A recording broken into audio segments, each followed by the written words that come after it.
Now, why would you even be interested in sitting on your heels? What would be the benefit of doing that on a daily basis? You probably want to start with asking yourself, can you even do it? And if you can't, again, why would you be interested in being able to do it? How this came about was I saw my wife using this, doing this every time before our workouts, specifically on leg days. And then I saw the knees over toes guy doing this exercise, and I was kind of going through the process of rehabbing my knees using a lot of his exercises and his movements. So I kind of put the two together, and asking my wife why she did it, she said she did it to stretch out her ankles. I saw the knees over toes guy doing these exercises in this position to strengthen his knees. Along with those two things, I saw an opportunity to stretch my tibialis, which again, I was working on not only for my martial arts, specifically my Muay Thai, but to strengthen my knees. So what is this exactly? Well, it's very simple, okay? As you're sitting here, can you sit back onto your heels? Now, initially, I wasn't really able to sit all the way back like this. I thought I'd be able to. I thought it'd be pretty simple. I mean, this is a position you sat in, as a kid. But again, my knees were in a really bad spot for several years, and I was going through the process of rehabbing them. And again, just not trying to sit in this position on a regular basis, I really didn't know how stiff they were and how much mobility I was missing as far as having the ability to sit in this position. So when I first started, flattening my feet, getting my shins, starting in this up position, as I sat back, I think I got about right here. And then everything was so tight, I felt strain here, and honestly, even back here in my ankles, so I realized how tight my ankles were, and I just wasn't comfortably able to get any further than this, so I kind of would put my hands down and just sit here. So this is kind of the starting position for getting into this kind of stretch or a mobility movement. Slowly, after doing it on a regular basis, I was able to get a little lower, and then I could finally sit here. But I couldn't sit back here yet. So it was more like this, right? And this is the way you're gonna ease yourself into sitting on your heels. So again, why would you even want to sit on your heels? Well, what I found is that it really gave me a lot of stretch in my knees, which I didn't realize is one of the reasons why I was having so many issues with my knees, with their strength, mobility, and flexibility all around. So this is just a really good stretch into my knees for this part of my quads. I don't know, it doesn't really hit the full quad yet. And then of course my tibialis running down here and very deep in my ankles. As time goes on, I'm in this position, doing it every day, I get to about this position, and then you get better and better and you're able to kind of lean back. And any further than this, I really don't see a benefit. But this is a good stretch. I specifically feel this in my ankles. And you probably didn't hear it on the microphone, but as soon as I got in this position, my ankles popped. So after getting comfortable here, I wanted to increase the stretch through my ankles into my toes and really stretch the tibialis here. So I saw somebody doing this stretch and I decided to start doing it. I put my hands on the ground. I started with my fist and picked up my knees and boom. And then I was really able to get into stretching my toes, in that stretch to go into my toes, my ankles, and into my tibialis. And I started holding this position, and I do maybe about 10 seconds in this position. And I find this really helps with stretching my ankles and my tibialis specifically. Not so much emphasis on my knees. The knees is basically just sitting like this. And I think this position is called a Siza position. I may put that on the screen. So you want to ease yourself into this position, guys, because again, if you lower right into that, the pain, and I'm going to push through the pain, you could do some damage. So take your time, but you have to be consistent.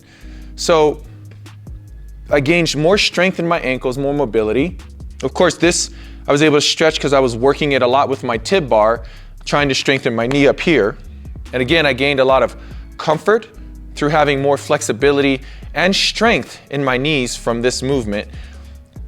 And what I did add to make my knees, to really rehab my knees and make them stronger, was what I was talking about at the beginning, what I saw the knees over toes guy doing, where his was pretty extreme. He was leaned all the way back here and bringing himself up like this. And that's a hard thing to do when you start. So what I was doing was this. I do about here where my body is straight, and then I come up and I pulse about halfway up, and I do maybe 2 sets of 10 of that. And that's how I started for the first few weeks, just doing that. And I felt my knees get so much stronger through that. Then, a couple months in, I was doing that pretty consistently, but then a couple months in, I decided, well, let me bring it all the way up. So again, sitting here, now I do 10 of the half pulses, and I do 10 where I come all the way up. Now, try not to engage your core when you're doing that. Try to use these muscles and engage upward. As far as leaning back like this and coming up, it feels dangerous, and I don't know how much more of a benefit that adds to what I'm already doing. Now, when I first started, of course, my only goal in the beginning was just to be able to sit in this position. That was at least a week, maybe 2. Once I felt comfortable here, I'd say that's when I started doing the knee pulses, but I wasn't able to do them in this upright position at first. So what I had to do was put my hands here and then pulse like this. Once I got comfortable there, I took my hands off the ground, but still leaning forward. By doing this, my weight tipping forward actually makes it much easier for me to come up off my heels. So you do that until you can get through a set of 10 pretty comfortably. From there, it's just a matter of ratcheting backward, right? Then I'm here. And then I get to here, where again, I pulse up. And you feel things strengthening. You're gonna feel strain at first. If there's too much strain, just, again, lean your weight forward, even to the point of putting your hands on the ground. Or some people who really can't get further than here, it'll be a matter of just having your hands on the ground the whole time.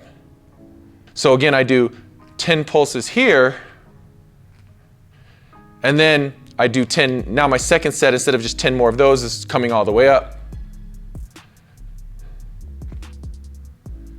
And usually this is just the start of my stretch routine. As I mentioned in previous videos, I do an Asian squat every day. So usually once I've done my pulses and my, I don't know what you would call that, like knee ups, whatever, okay? Once I do these sets, I go into my squat. What I do is, and I covered this in another video where I was talking about stretches that help with your kicking. I really lean into this stretch, and I'm not gonna go into great detail because I did a whole video about this stretch series, okay? And then I do the other side, leaning into that and still sitting on my heel and stretching this out. And then I just go right into my Asian squat from there, and then I sit here.